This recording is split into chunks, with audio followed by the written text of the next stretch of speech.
तो दोस्तों welcome in discover Rajasthan keep discover keep learn. देखो ईओआरओ पार्ट बी की हमारी क्लास चल रही थी, ठीक है, जिसमें हम नगर पालिका एक्ट पढ़ रहे थे 2009। तो इसमें हमने क्या किया था, 3 से जो 50 है वो धाराएं यहाँ पे कंप्लीट कर ली थी।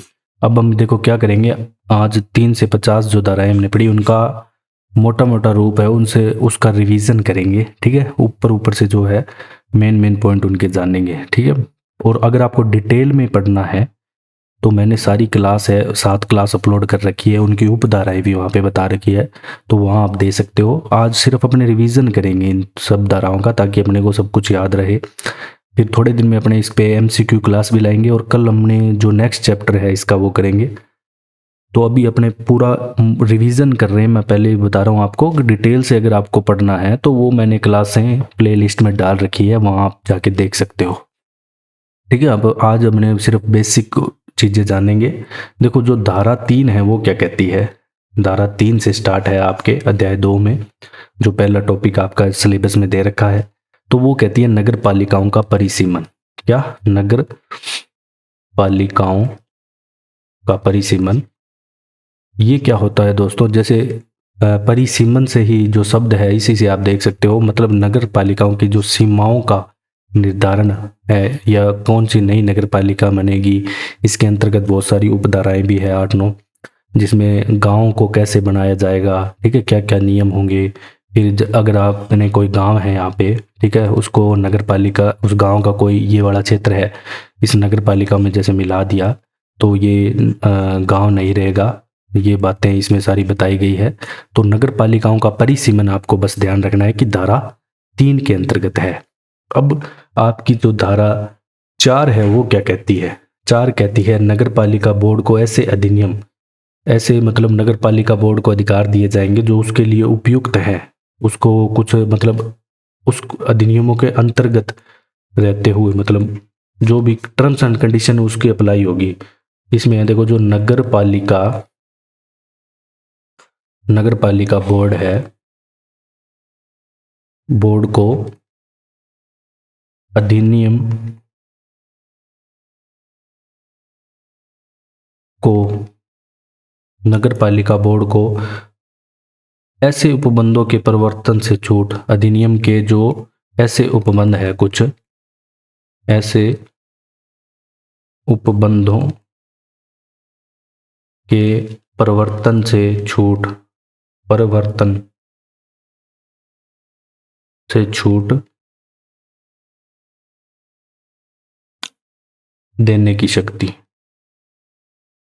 मतलब कुछ नगर पालिका को ऐसे अधिनियम मतलब उपबंध है जो अधिनियम में लगे कि ये नगर पालिका के लिए सही नहीं है, तो उनको नगर पालिका अपने हिसाब से चला सकती है। वो बात यहाँ पे कही गई है, देने की शक्ति जो उसके लिए अनुपयुक्त हो, ठीक है। ये लाइन से स्पष्ट हो रहा है, जो उसके लिए अनुपयुक्त हो, अनुपयुक्त हो। तो ये आपका हो जाएगा धारा 4। अब हम बात करते हैं धारा 5 की। धारा 5 क्या कहती है? देखो दोस्तों, जो धारा 5 है ये कहती है नगर पालिका की स्थापना और निगमन। जो भी नगर पालिका की स्थापना किस हिसाब से, मतलब जैसे इसकी उपधारा पहले मैं यहाँ पे लिख देता हूँ, जो नगर पालिका की स्थापना और निगमन है वो धारा 5 में आएगा, ये आपको ध्यान रखनी है। अब जैसे इसकी 5 की उपधारा 1 है, इसमें यह बताया गया है कि नगर पालिका बोर्ड की स्थापना, फिर उससे थोड़ा बड़ा क्षेत्र है वहाँ पे नगर परिषद की स्थापना, ठीक है। यहाँ पे तो नगर पालिका बोर्ड की, नगर पालिका बोर्ड की स्थापना, ठीक है। और इसकी उपधारा 2 के अंतर्गत है जो लघुत्तर नगरीय क्षेत्र है, नगर परिषद की स्थापना। और जो 5 की उपधारा 3 है यहाँ पे, जो बृहत्तर नगरीय क्षेत्र है या नगर निगम की स्थापना, ठीक है। आप ये इस पे मत जाना, सिर्फ आपने रिवीजन कर रहे हैं, इसका आप कोई नोट्स वगैरह मत बनाना। अब हम बात करेंगे धारा 6 की। यहाँ पे है नगर पालिका की संरचना। तो धारा 6 के अंतर्गत आपके आ जाती है नगर पालिका की संरचना। क्या?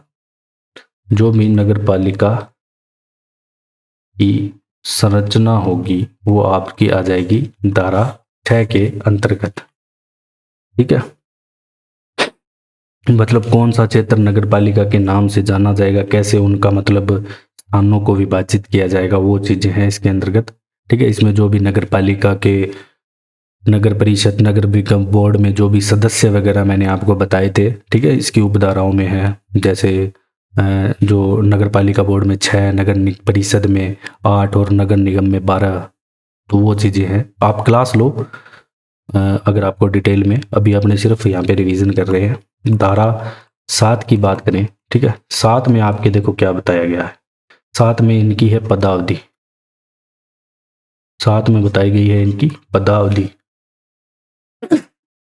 सॉरी, देखो नगर पालिका के इस अधिनियम के उपबंधों को अगर विघटित वगैरह हो जाए तो जितना समय बचा होता है उसके, जैसे 3 नगर पालिका कार्यकाल अपने को बताया प्रथम बैठक से 5 साल का होता है। अगर ये पहले विघटित हो जाती है 3 साल में, तो अगली जो बनेगी वो निर्वाचित होगी, तो वो नवनिर्वाचित 2 साल ही काम करेगी। ये बात यहाँ पे बताई गई है। फिर आपकी जो धारा 8 क्या कहती है, धारा 8, देखो दोस्तों, धारा 8 है वो कहती है नगर पालिका का शासन नगर पालिका में निहित होना।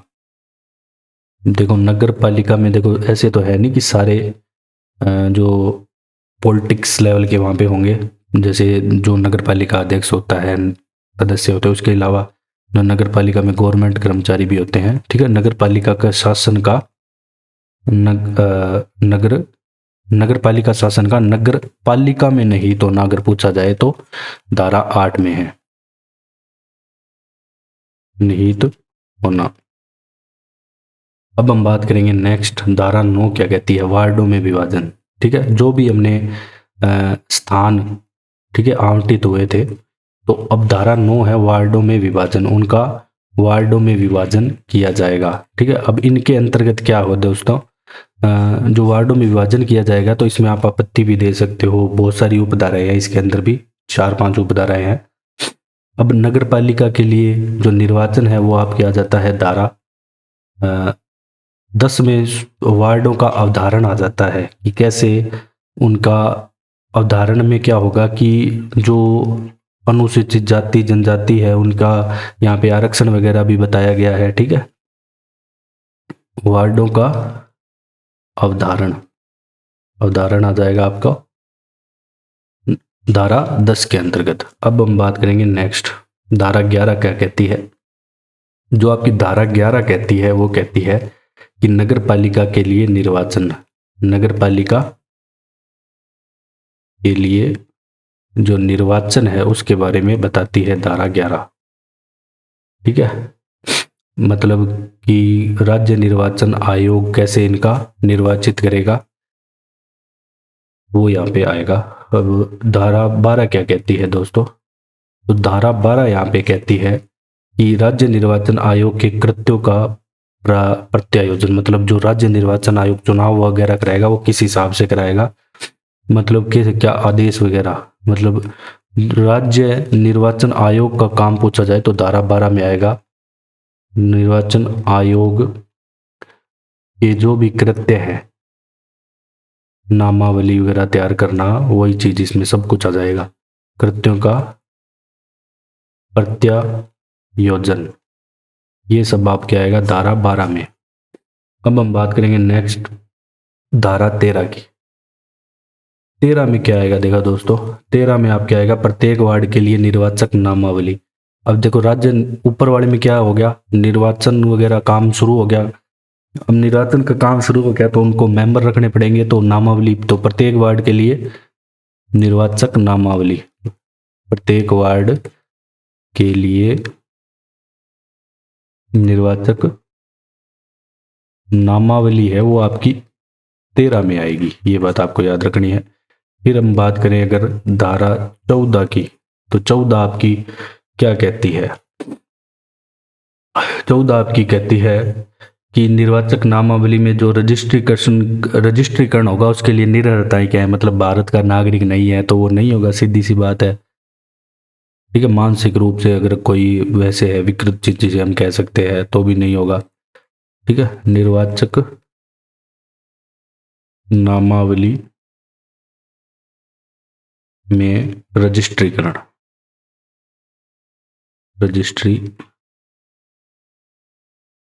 के लिए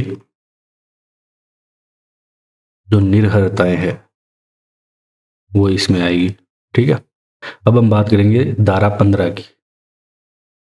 बस अपने क्या है कि बेसिक रिवीजन कर रहे हैं, वो मेन ऊपर से जान रहे हैं, अंदर से आप डिटेल से क्लास ले सकते हो प्लेलिस्ट में जाके। 15 आपकी कहती है मिथ्या या घोषणा। क्या? मिथ्या या घोषणा, मतलब जो अपनी गलत डिटेल एंट्री करवा देता है या गलत तरीके से कोई काम कर देता है। अब देखो धारा 16 क्या कहती है आपकी? 16 कहती है मुख्य निर्वाचन अधिकारी के बारे में। ठीक है, देखो जो राज्य निर्वाचन आयोग है वो एक मुख्य निर्वाचन अधिकारी नियुक्त करेगा, उसके बारे में कहती है धारा 16। तो मुख्य निर्वाचन अधिकारी के होगा ये पूछा जाए तो धारा 16 में होगा। ठीक है, जो कि समस्त नामावली है उनका पुनर्निरीक्षण करेगा, दोबारा निरीक्षण करेगा, शुद्ध है, कोई गलती होगी तो। फिर इसके नीचे एक होगा जिला निर्वाचन अधिकारी, जो प्रत्येक जिले के लिए होगा 17 में। अब देखो जो जिला निर्वाचन अधिकारी होगा ना वो एक से ज्यादा भी हो सकता है। ठीक है, जिला निर्वाचन अधिकारी अगर आपसे पूछा जाए तो वो धारा आपके 17 में आएगा। नेक्स्ट हम बात करेंगे 18 की, कि धारा 18 आपकी क्या कहती है। देखो दोस्तों जो धारा 18 है ये आपकी कहती है कि स्थानीय प्राधिकारी आदि के, जैसे भी देखो अब नामावली वगैरह बनानी है, जिला निर्वाचन अधिकारी भी बन गया, अब इसके नीचे जो बंदे होंगे वो नामावली वगैरह तैयार करने के लिए तो उन्हें अपने कर्मचारी वृंद बोलेंगे। तो जो भी स्थानीय प्राधिकारी है, ठीक है, प्राधिकारी लिखा है ये, प्राधिकारी आदि के जो कर्मचारी वृंद है, कर्मचारी वृंद का उपलब्ध कराया जाना। ठीक है, तो ये आपके आएगा धारा 18 में, जो भी कर्मचारी वृंद उपलब्ध कराया जाएगा। अब धारा 19 में आपके क्या आएगा? देखो दोस्तों जो धारा 19 है इसमें अधिकारियों और जो कर्मचारी वृंद होंगे, ठीक है, जो स्थानीय अधिकारी होंगे और कर्मचारी वृंद होंगे वो राज्य निर्वाचन आयोग में प्रतिनियुक्त समझा जाएगा उन्हें। ठीक है, तो इसमें ऐसे लिखा हुआ है 19 में आपको कि अधिकारियों और जो कर्मचारी वृंद है, कर्मचारी वृंद है, कर्मचारी वृंद को राज्य निर्वाचन आयोग में, राज्य निर्वाचन आयोग में प्रतिनियुक्ति पर समझा जाएगा, प्रतिनियुक्ति पर समझा जाना। तो ये 19 में है। तो ये सारी धाराएं क्या है कि ऊपर ऊपर से पॉइंट आपको याद रहने चाहिए, अंदर जो उसकी उपधारा है ना वो इससे रिलेटेड ही है, तब आपको याद रखने में दिक्कत नहीं आएगी। ठीक है, अब हम बात करेंगे दोस्तों धारा 20 के बारे में। किसके बारे में? धारा 20। अब धारा 20 क्या कहती है दोस्तों? 20 कहती है कि निर्वाचक जो भी नामावली की तैयारी करने आदि के संसक्त पदीय कर्तव्यों का भंग, ठीक है, अगर देखो कोई भी जो निर्वाचक नामावली वगैरह तैयार कर रहा है, ठीक है, जो भी निर्वाचक नामावली यहाँ पे तैयार हो रही है उसमें अगर कोई गड़बड़ी कर रहा है, कौन ही जो तैयार करने वाला है वही, तो वो भंग हो जाएगी। ये बात यहाँ की कही गई है। निर्वाचक नामावली की तैयारी, निर्वाचक नामावली की तैयारी करने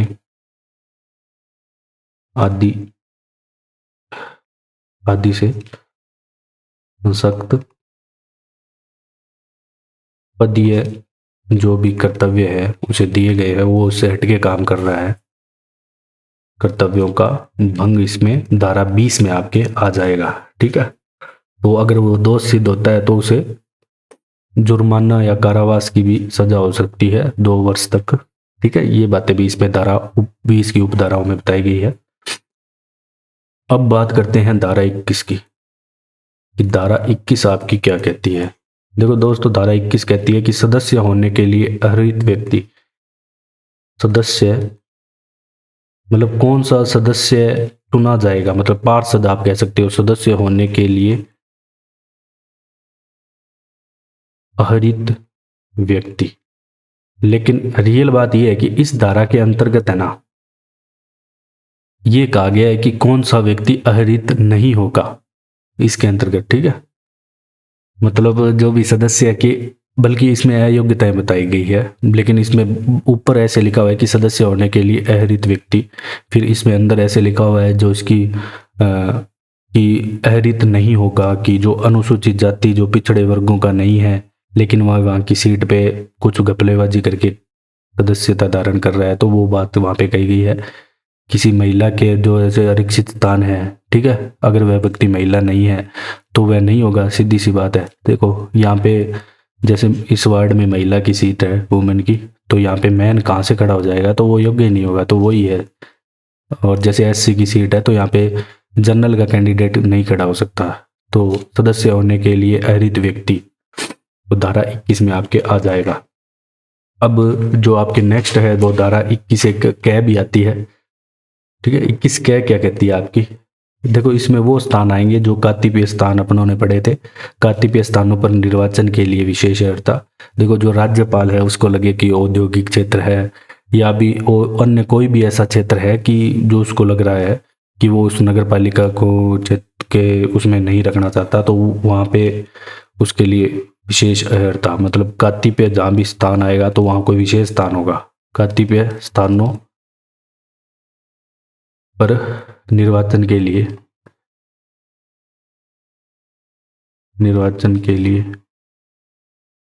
विशेष अर्हता, ठीक है।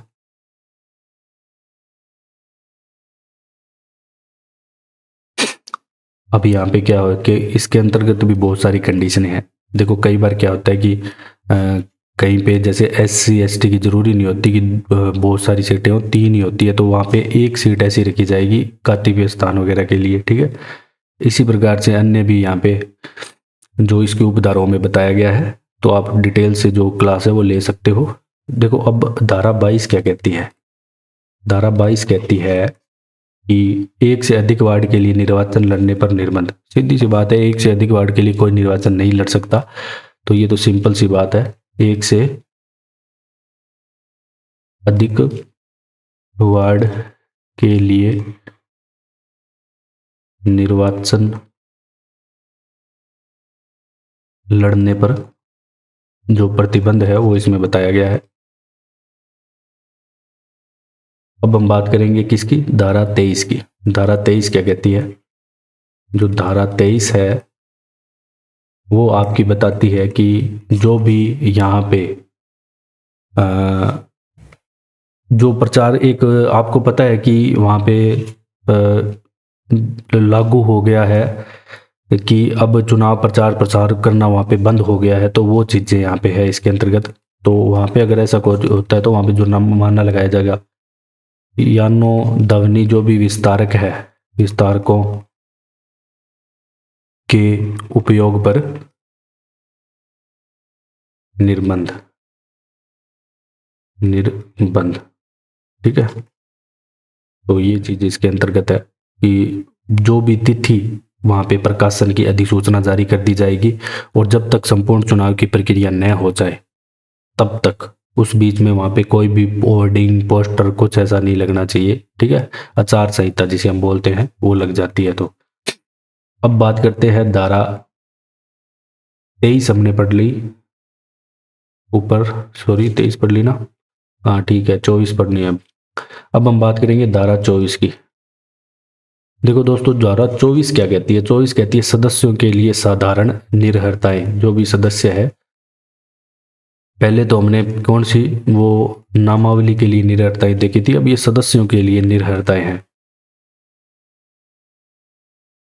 ठीक है। इसके अंतर्गत जैसे बहुत सारी चीजें हैं, बहुत सारी इसके अंतर्गत उपधाराएं जोड़ी होनी चाहिए, जैसे कोई अपराधी ना हो, ठीक है। इसमें बहुत सारी खाद्य अपमिश्रण वगैरह अधिनियम, इसमें बहुत सारी मतलब पॉइंट हैं मतलब कम से कम इसमें आपके 15-20 पॉइंट है, वो चीज़ें दी गई हैं, लेकिन वो पॉइंट एकदम बेसिक से है। पूरी आप क्लास डिटेल में देख सकते हो प्लेलिस्ट में जाके। अब धारा 25 की मैं यहाँ पे बात करूँगा कि धारा 25 क्या कहती है। मतदान का अधिकार, ठीक है। जो भी मतदान का अधिकार के बारे में आपसे पूछा जाए तो धारा 25 में आएगा मतदान का अधिकार। इसमें ये चीज़ें बताई गई है कि कोई भी व्यक्ति है वो एक से ज़्यादा वार्ड में यहाँ पे मत नहीं देगा। तो सिंपल सी सभी को पता है कि एक व्यक्ति एक ही वार्ड में मत देगा, ठीक है। बस उनको क्या है कि क्लियरिफिकेशन करना पड़ता है, इसलिए ये अधिनियम बनाया गया, ठीक है। तो निर्वाचन में मत देने की रीति पूछा जाए तो धारा 26 में है। धारा 26 में क्या है,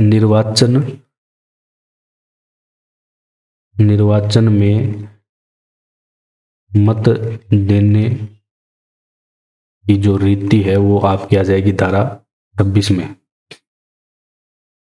कि प्रत्येक निर्वाचन का एक मत होगा, एक से अधिक मत देता है तो उसकी गणना नहीं की जाए, शून्य माना जाए। ये इसकी उपधाराओं में बताया गया है, ठीक है। जो भी अब आकस्मिक जो रिक्तियां और किस प्रकार भरी जाएंगी वो आपके आ जाएगा धारा 27 में।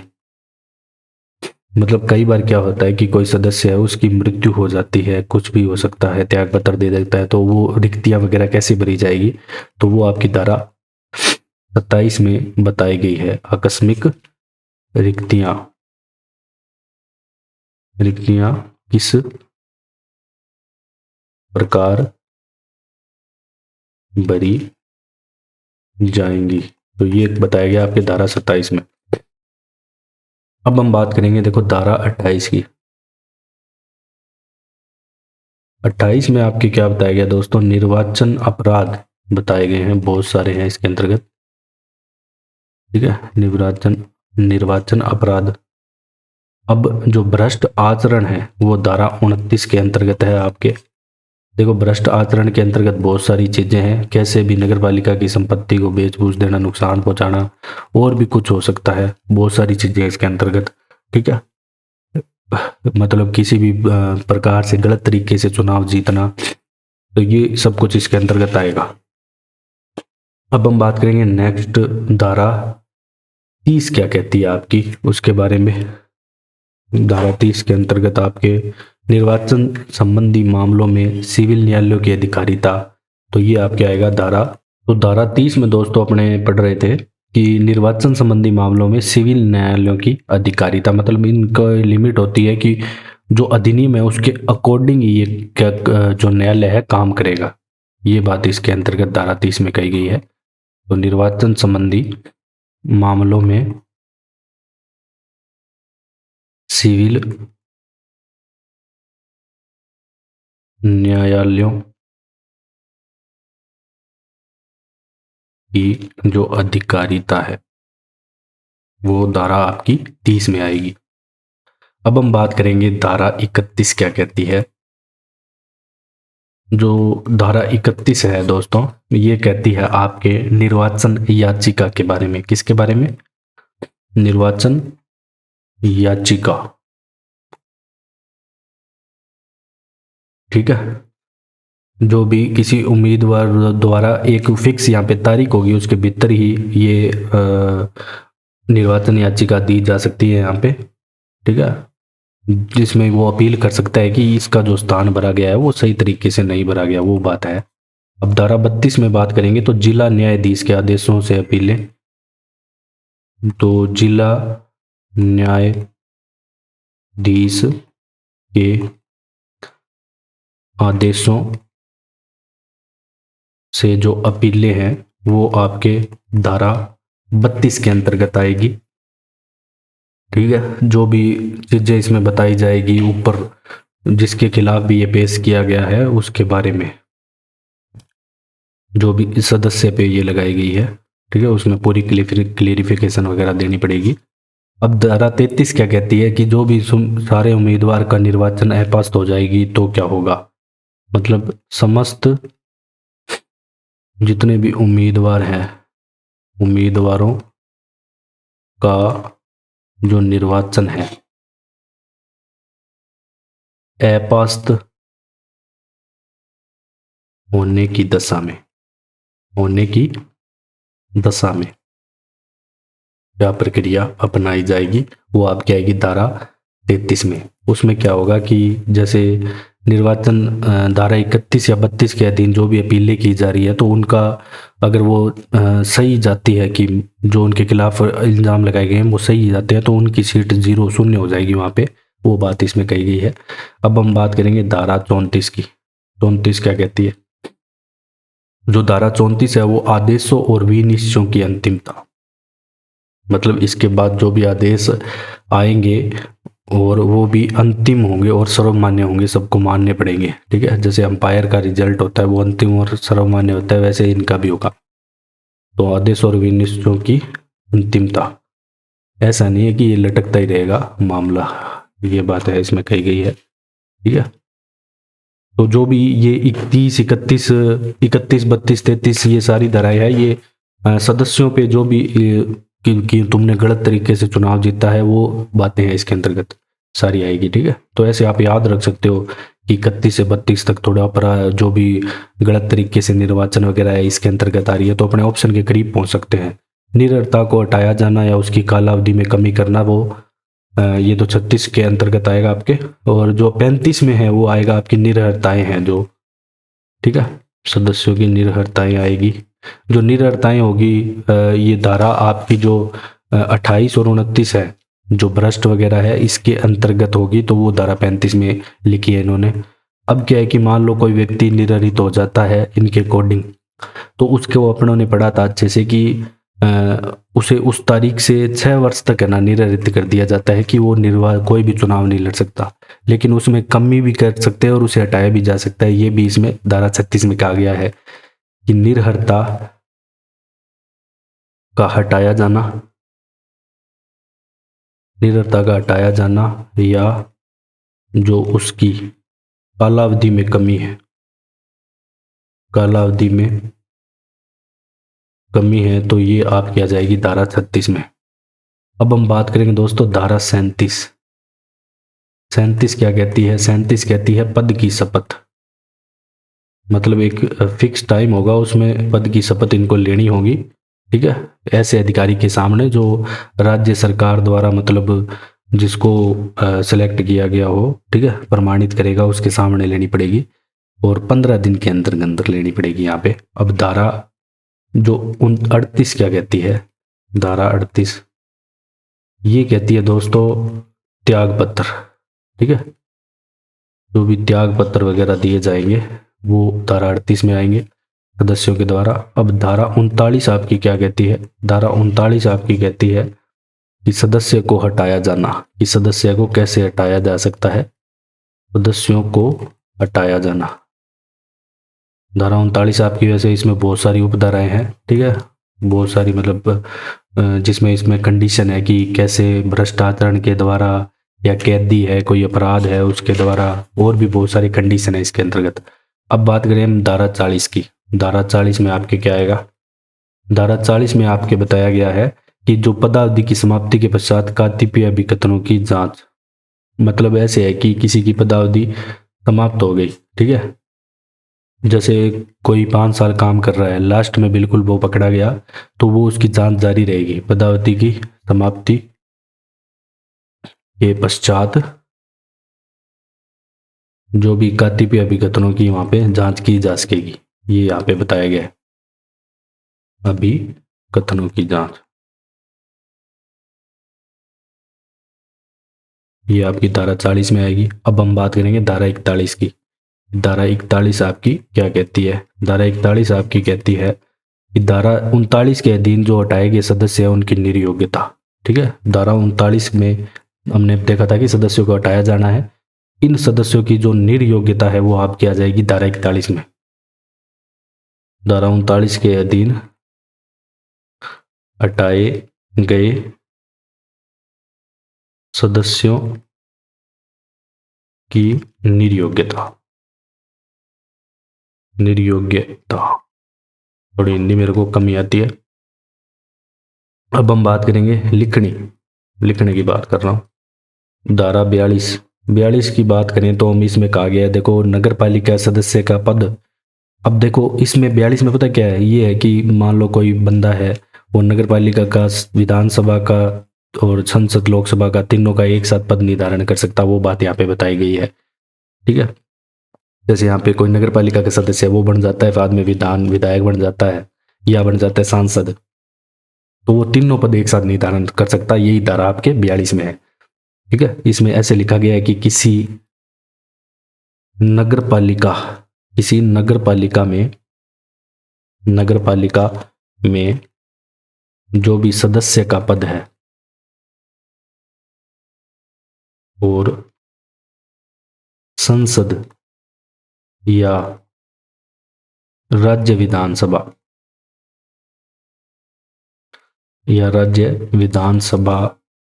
या किसी पंचायती राज संस्था में प्रधान वगैरह बन गया है, ठीक है, किसी पंचायती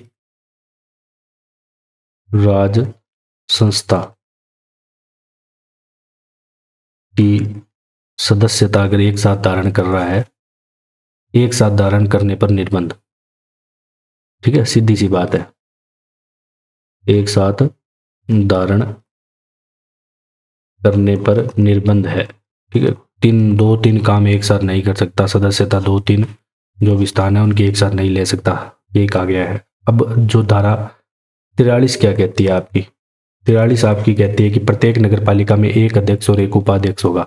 अब अध्यक्ष और उपाध्यक्ष होगा वो पूछा जाए तो आपको 43 टिक करना है कि प्रत्येक नगर पालिका में एक अध्यक्ष होगा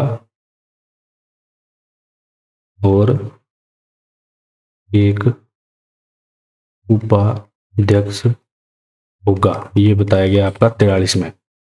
ठीक है, और इसके अंतर्गत और भी है, जैसे आरक्षण वगैरह सभी इसके अंतर्गत उपधाराओं में बताए गए हैं, 43 की आप देख सकते हो।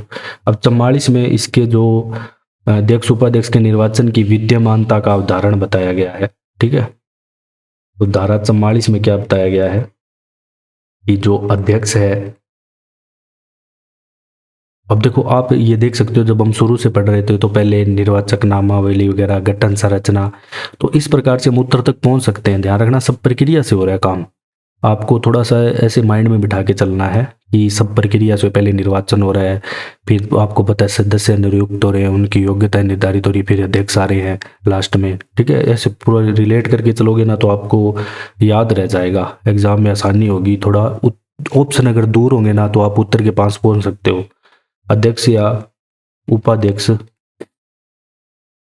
के निर्वाचन की विधि मान्यता का अवधारण। ठीक है, विधि मान्यता का जो अवधारण है वो आपके आएगा धारा 44 के अंतर्गत।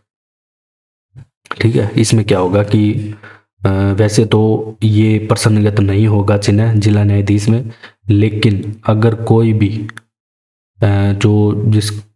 इसके खिलाफ अगर याचिका दायर करनी चाहे तो कर सकता है जिला न्यायालय में। ठीक है, ये बात इसमें धारा 44 में कही गई है।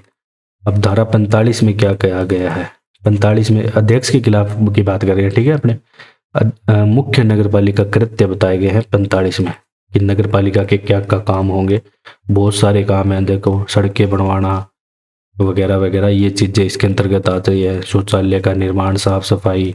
ठीक है, नगर पालिका के काम आप जानते होंगे मैक्सिमम, मुख्य नगर पालिका कृत्य।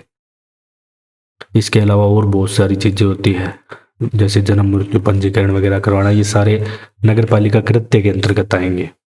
अब हम बात करेंगे धारा 46 की। 46 कहती है अन्य नगर पालिका कृत्य, मतलब अन्य में क्या आएगा, अन्य में जरूर जरूर पेड़ पौधे वगैरह लगवाना और ऐसी स्कीमें लाना जिससे नगर पालिका का विकास हो या राज्य कोई निर्देश दे। ठीक है, ये देखो सभी जो नगर पालिका वगैरह है राज्य विधानमंडल के अंतर्गत आती है, उनके अनुसार चलती है। तो अन्य नगर पालिका में जो भी राज्य निर्देश देगी, या पर्यावरण संरक्षण वगैरह हो गया, स्वच्छता, शिक्षा वगैरह, स्वास्थ्य हो गया, ये चीजें इसमें आएगी। अब हम बात करेंगे धारा 47 की। 47 की बात करें तो ये कहती है सरकार द्वारा समूह निर्देशित कृत्य। ठीक है, तो ये तो नाम से ही स्पष्ट हो रहा है कि सरकार जो उन्हें निर्देश दे रही है तो वो कृत्य है, सरकार द्वारा समनुदेशित कृत्य। जो भी राज्य सरकार आदेश देगी वो यहाँ पे ये काम करेगी। ठीक है, तो राज्य सरकार को पावर है इस मामले में, पंचायती राज वगैरह में। तो ये हमने क्लास में भी किया था। 48 की अगर हम बात करें तो जो भी नगर पालिका के अभिलेख वगैरह है उनके सम्मिलित करते हुए मुख्य नगर पालिका अधिकारी की शक्ति और कर्तव्य इसमें आएगा। ठीक है, एक मुख्य नगर पालिका अधिकारी होगा जो कि नगर पालिका के सारे कृत्य उसके नाम से किए जाएंगे। ठीक है, वो चीज है। अभिलेखों की अभिरक्षा को अभिलेखों की अभिरक्षा को सम्मिलित